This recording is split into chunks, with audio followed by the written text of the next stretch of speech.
Yo! What's good, people? Let's go straight to the chase. Dragon Ball Super is not canon, and I'm gonna back that up with hard, irrefutable facts, straight from the original 42 volumes of the manga. I've got 3 major arguments, and a juicy bonus one at the end. Let's go!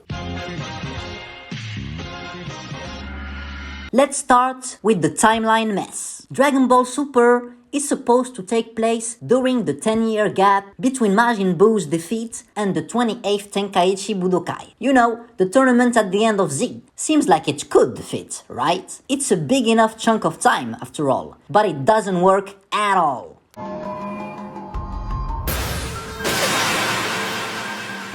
Genjutsu of that level doesn't work on me. In the manga, it's made clear. Goku spends these 10 years training in peace, chilling with his family, to the point that he only sees the others after long periods of time, the last time being 5 years ago, just to focus on his training. We just saw each other like 5 years ago, don't you remember? I know, that's a long time! Now, DBS starts 4 years after Buu, meaning the entire series would have to take place in a single year to stay consistent with the previous information. But that's impossible. Why? After the first movie, Vegeta trains with Whis for 6 months. Take my husband, for instance. He's across the universe training with that Whis guy, and I haven't seen him in 6 whole months. At the same time, Frieza is resurrected. After that, Frieza trains for 4 months before his return. If I train in earnest for the next 4 months, yes, I could reach a power level of 1.3 million! Those are rookie numbers. Alright, that's already a full year gone, and we're only 2 arcs in. There's still 7 more to go. You see where this is going? This is madness! We can also use the Dragon Balls as a metric for time. After Frieza's resurrection, Shenron needs a full year to recharge. But the Earth Dragon Balls are used again in the Goku Black arc and again in the Broly movie. Same deal with the Super Dragon Balls.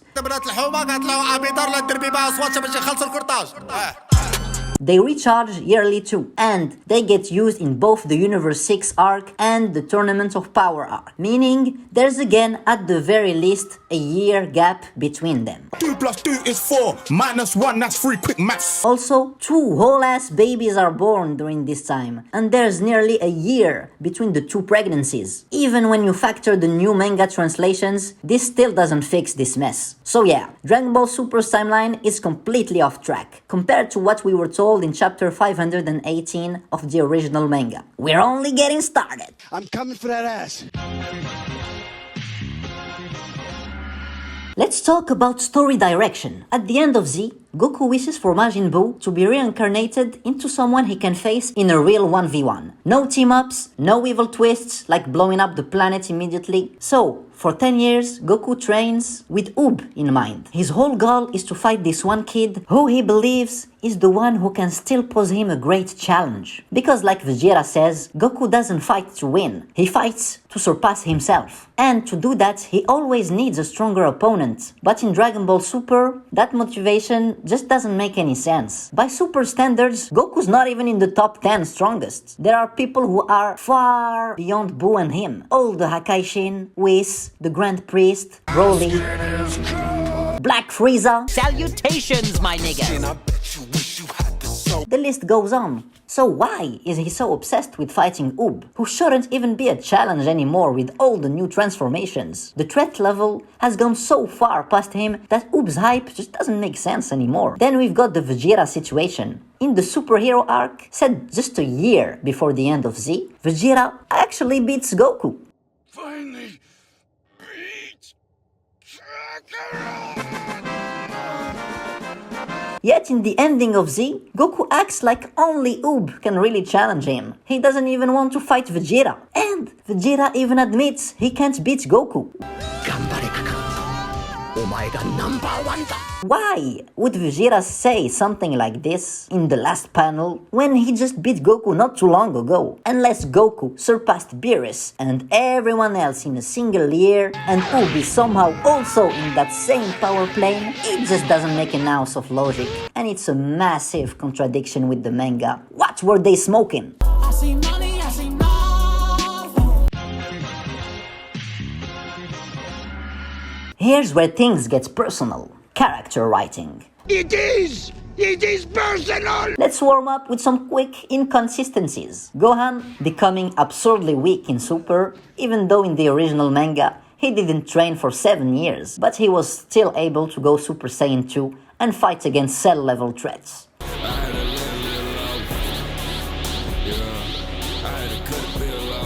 Boo, who in the manga only needs 5 seconds of sleep, is constantly written out of Super because he's quote-unquote sleeping for months. What? Did they even read the source material?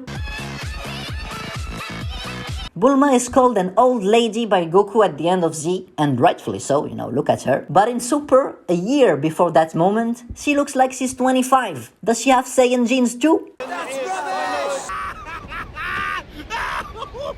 Is that all you got, nigga? There are lots of small things like that in Super, but I really want to talk about the biggest issue. Dragon Ball Super's brutal assassination of Goku's character. I genuinely think that Dragon Ball Super has done irreparable damage to Goku's perception in pop culture. Your mind has been damagedly corrupted. He went from a wise, reliable battle genius to a selfish, brainless clown obsessed with fighting and who doesn't even know what kissing is. What was that, Trunks? You put your mouth on hers. That's so weird. Only there to breathe life into the seeds I plant. What do you mean I don't know? Soil.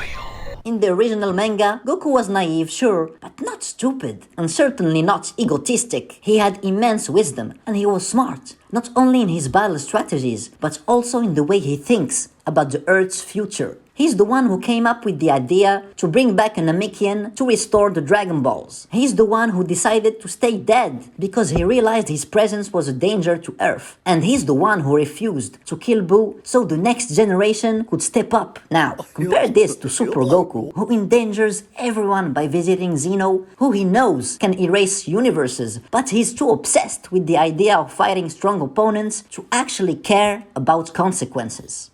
Grand Zeno can annihilate anything he wishes in the blink of an eye, regardless of scale or complexity.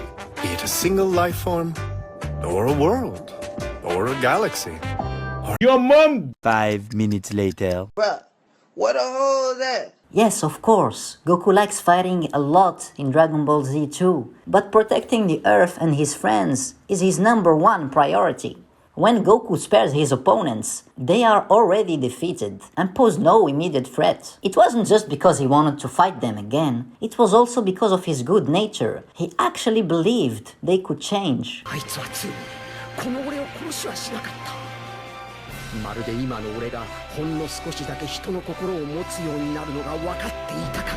With how crazy Goku is in Dragon Ball Super, he would never have given up against Cell or let another person fight in his stead. Original Goku knew his limits and even recommended taking a break from training to not strain their muscles. Yes, we'll spend this hour on good old napping. Work hard, study well, and eat and sleep plenty. That's the turtle hermit way to learn. Dragon Ball Z Goku was a pillar, a spiritual figure almost. He could sense evil, read minds, and had a deep connection with the Earth. The other characters respected him a lot, and his input on any given situation was important to them. His friends knew they could rely on him. Now they are constantly treating him like he's a nuisance. Fuck out of here, boy. Get that weak shit out of here. People bring up the Senzu Bean moment with Cell to insult Z Goku. Senzu Bean! No! What? Why? But his decision wasn't based on stupidity or selfishness. Goku didn't get to know his son very well at that point, because remember, they could only hang out in dire situations when the Earth was in danger. He thought Gohan loved fighting like he did, and when he realized he was wrong, he immediately changed action. It's actually a really sad story. Yes, Dragon Ball Super fans, this is called subtlety. In Super, he's downgraded to a dumb comic relief obsessed with power levels. I'm gonna be honest with you. I'm kind of retarded. He's so dumb, he's even dumber than when he was a kid. Stop punching him and use your darn head! What? Oh, okay. He mocks meditation, something he himself did in Dragon Ball multiple times, for days even. Even Master Roshi had to remind DBS Goku to stop his bullshit. Did the showrunners forget that Goku's entire style in the manga is based on not wasting movements because he's a genius martial artist? They regressed Goku's character so much that he had less martial skills in Super than in OG Dragon Ball, let alone Dragon Ball Z. These two Gokus are two totally different characters with different personalities and different philosophies. I don't like the feel of it. They're strong. Real strong. Immortal? Hi, I'm Goku. Are you that kaiju that's supposed to be like all super strong and stuff? Look how they massacred my boy. Now I know what y'all will still say. But Toriyama was involved, so it's automatically canon, right? And to that I say, you fool! The argument doesn't hold much weight. Here's why. 1. His involvement was very minimal. Toriyama provided basic notes and some character designs, but didn't write the story beat for beat. That's why the anime and manga versions of Super are so different, despite telling the same story. 2. Toriyama forgets things. A lot. This isn't shade, it's well documented. He's forgotten entire characters, like Lunch. He forgot Super Saiyan 2 even existed, and couldn't even remember the colors of some characters, or even the title of Dragon Ball Super itself. 3. He's not that attached to Dragon Ball as you think. Toriyama said he preferred doing comedy and adventure, so once Dragon Ball became a battle manga, it didn't resonate with him as much. The only reason the Buu saga exists is because his editors pushed for it. And he made the manga goofy again, just to have fun with it. Keep in mind that if Akira had his ways, Vegeta would have been dead in the Saiyan saga, characters like Android 17, 18 and Cell would not exist, and we'd get Majin Piccolo instead of Vegeta. Honestly, Super feels like a corporate product, more than a true continuation of Dragon Ball and the author's vision. All I know is the money, nigga. And that's a wrap. Thanks so much for watching. I hope you learned something new, or at the very least, got a fresh perspective. I've got another video coming soon, breaking down why DBS feels so different in tone, writing, and presentation compared to OG Dragon Ball. Yep, I'm not done boxing this dog show. That one's gonna be a doozy.